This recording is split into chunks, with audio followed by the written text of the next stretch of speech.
Bonjour, merci de vous retrouver toujours aussi fidèle. Aujourd'hui, je vous parle des épaves de guerre.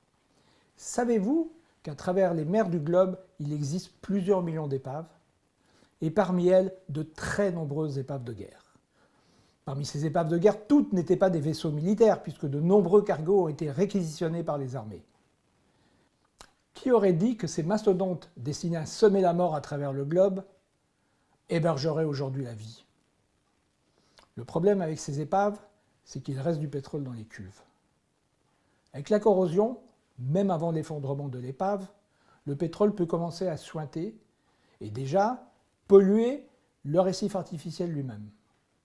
Mais par la suite, quand la corrosion a vraiment attaqué l'épave et qu'elle commence à s'effondrer, le problème, c'est que le pétrole va s'échapper d'un seul coup et là, il y a un risque de marée noire. Certains navires contiennent peut-être relativement peu de pétrole, mais n'oublions pas que ce sont des épaves de guerre, que la plupart d'entre elles ont été coulées près des côtes ou au mouillage, et qu'en général les cuves étaient pleines, parce que ces bateaux étaient destinés à partir en expédition. Par ailleurs, dans les épaves de guerre, il existe aussi d'autres navires de guerre qui sont les tankers ravitailleurs des autres bateaux. Et ceux-là, croyez-moi, leurs cuves étaient pleines à ras-bord. Le problème, c'est que tous ces navires aujourd'hui, ça peut varier un peu d'une mer à l'autre comme on l'a vu, mais sont à peu près dans le même état d'avancement, de dégradation, et ils risquent de s'effondrer peu de choses près en même temps et de provoquer de très graves marées noires un peu partout sur le globe.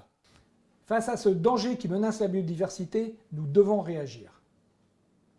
Dans la prochaine capsule, je vous parle de la disparition des épaves et de leurs conséquences. En attendant, partagez avec vos réseaux et vos amis. Rejoignez-nous sur notre site hello.org et participez à notre aventure.